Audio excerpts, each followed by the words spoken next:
Hello, good morning. Good morning, everyone. Uh, Thank you for joining us today. We're going to give it just a little bit to make sure the notification goes out and let some people jump in. Um, Carrie, what do you think about this weather right now? It's stunning outside. Just amazing. Nice and cold and rainy and today's it I heard it was supposed to snow a little bit today, but I don't know if it's actually going to do it or not. Yeah, I saw it's supposed to snow tomorrow. I'm not really looking forward to that, though. Oh, no, I think we've gotten enough so far, but winter hasn't even started, so we'll see how Doesn't it say goes. that's the worst part is winter has not even hit us yet. I know. We're just getting started. It's going to be Yeah, wonderful winter. for sure. Uh-huh. Um yeah, I'm not sure what to think, but we'll get We'll there. get through it. Yep. Uh-huh. All right. Well, I think we can go ahead and jump in. Okay, let's get started. Good morning again, everyone. Thanks for joining Taylor and I today. I'm Carrie, the account manager here at Key Media Solutions. And I'm Taylor, digital strategist here at Key Media Solutions. And today we're going to kind of walk through a Q&A style conversation, kind of giving a behind the scenes look at how strategy and account management work together to help support our clients. Yeah, so we get a lot of questions about how we collaborate, how decisions get made, and what happens from goal setting all the way to optimization. So we figured, why not just talk through it? Exactly. And hopefully, by hearing it as a conversation, you guys will get a clearer sense of our workflow and how our two roles complement each other. So, let's just start right off with something foundational. From your side as a strategist, what's the first thing that you look for when we get a new client? Honestly, clarity. I want to understand the business model, the audience, and the goals. The more specific, the better. If I know why the client wants something, not just the what they want, I can build a strategy that really fits. I love that you said that because on the account services side, we spend a lot of time uncovering the why. Sometimes clients come in saying we want to be on TikTok or we want more impressions. But honestly, once we dig deeper and find the real goal, like lead quality or increasing appointments, that helps everybody out a lot. Exactly. When that foundation is strong, everything else flows more smoothly. So here's a question I get from clients constantly. How do you decide which digital channels to use?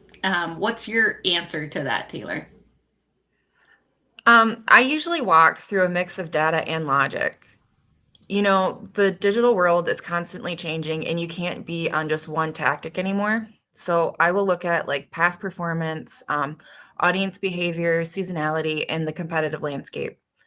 Then I evaluate the strengths of each channel, programmatic for reach and precision, paid search for high intent, and then SEO, which will always help drive your ads back to your landing pages. Yeah, and it's super helpful when you explain it in business terms. Not this audience performs well in a third party model segment, but your ideal customer spends most of their time here. So this channel gives us the best chance to reach them. Yeah, exactly. And then we balance proven tactics with testing new opportunities. We don't want to miss out on potential growth, but we also don't want to gamble with the client's budget. So there's always going to be times where, you know, the client might suggest, oh, we want to be on TikTok. But if that doesn't really suit them, there will be times where we might push back and be like, we think that your ad dollars will be better on Facebook or Craigslist or, a different avenue. Right, exactly. I totally agree with that. And then when we present the strategy like that, we like to add the context, like you just said, and figuring out their internal challenges, their bandwidth, or anything they're super, sensitive about. It just helps us set realistic expectations. That's huge. I can build the strongest media plan in the world, but if it doesn't match the client's workflow or resources, it won't work. Exactly. Context and communication. That's the biggest thing up front, right? For sure. And then let's move on to KPIs. So those are key performance indicators. because clients love to ask, what should we actually measure? So, how do you choose which KPIs matter the most, Taylor? So I match KPIs to goals. If a client wants awareness, we look at reach, impression, and video completion rate. If they want conversions, then form fills, return on ad spend, or appointment bookings matter most. Yeah, and I think sometimes when it comes to the KPIs, clients expect every metric to go up all the time, but some metrics they naturally shift depending on the strategy that you put in place. Right, and that's where our communication really matters. If we're pivoting towards quality over volume, for example, we explain why fewer leads might actually be better leads. Yeah, right. And on the account service side, when we do meet with a client, we try and translate that data into real world impact. Like your cost per acquisition dropped 20%, which means your budget is now generating more real customers for the same investment. Exactly. Numbers are great, but context tells the story. Yeah, and next on to like optimization and problem solving. So, what happens after the launch? Because campaigns are constantly evolving, they need adjustments, right? Absolutely. So I think everyone's approach on the ad ops team is a little bit different. But I usually monitor performance daily at a high level by checking on budgets just to make sure everything's flowing smoothly. Mhm. Because budgets they can shift that fast. Then do a deeper optimization weekly or biweekly, depending on the campaign size. And obviously, if the campaign is just kicked off, then there's a little bit more of a deeper approach to it, with having a couple more people's eyes on it, just to make sure everything's up and running smoothly. Yeah, that's awesome. And when performance does dip, which happens to everyone eventually, how do you go about troubleshooting that? I'll take a layered approach, and it will be dependent on the platform the client is using. So, first, is it a tracking issue? Second, has something changed in the audience or the platform? Third, are creatives fatiguing or are keywords and ad copy dipping and do they need to be refreshed? Or fourth, is it just that competition is ramping up and we need to do something like shift budget or up our bids or again, change those ad copy and those keywords if it is a pay-per-click campaign. Yeah. And one thing I appreciate about our partnership too is Taylor's always really good at looping me in quickly. Because if something shifts, we can prep the client with a proactive message like, hey, we saw a dip, but here's what we're already doing about it. Taylor's on it. She's ready to go. Or Spencer Madison too. So I really appreciate when that happens. Yes, nothing erodes trust faster than silence. Even if it's a small fluctuation, transparency helps clients stay confident.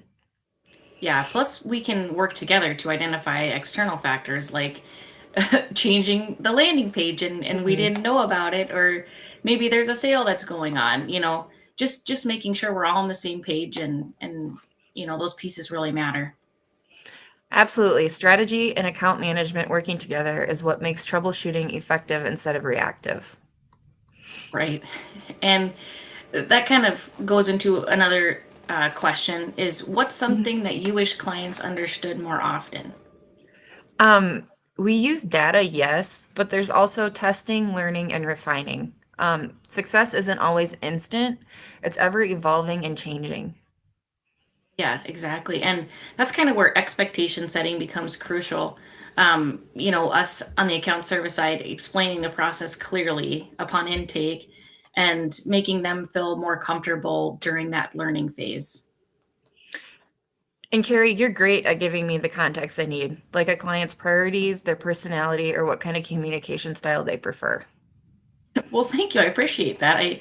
And you honestly helped me so much by explaining the why behind our decisions because you're the brains behind all those tactics. So it makes it so much easier for me to convey that confidence to our clients. And then just looking ahead, being proactive, how do you stay ahead of platform changes and trends? Because we know that that happens quite a bit. Honestly, it's a constant mix of education between webinars, platform updates, just looking at different programs. And honestly, just watching campaign performance patterns, the numbers tell us when landscape is shifting. Yes, that is so true. And when you see a pattern emerging, you always give me a heads up so I can again start preparing the client early to let them know what's happening and not to be scared. Yeah, that way pivot feels proactive instead of reactive. Right. And that's really truly the core of our partnership. We anticipate, communicate, and adapt together. So that's a huge thing is just constantly being in open communication and there for each other to help the client. Yeah, of course. Well, that's our 10 minutes. So, thank you all for joining us today. As always, if you have any questions, go ahead and drop them in the chat. Otherwise, feel free to reach out to us at any time, and we'd be happy to answer your questions. Someone will be back next week for another 10 at 10. Actually, I think I am back next week with the AdOps team to do an AdOps panel. That will be very fun and a little bit more in depth. So please join us for that. I'm excited for that one. That's going to be great. Yeah, it will be a lot of fun. So, Yeah. Great. Well, thanks again, everybody. Thanks for joining us, and we'll see you next week.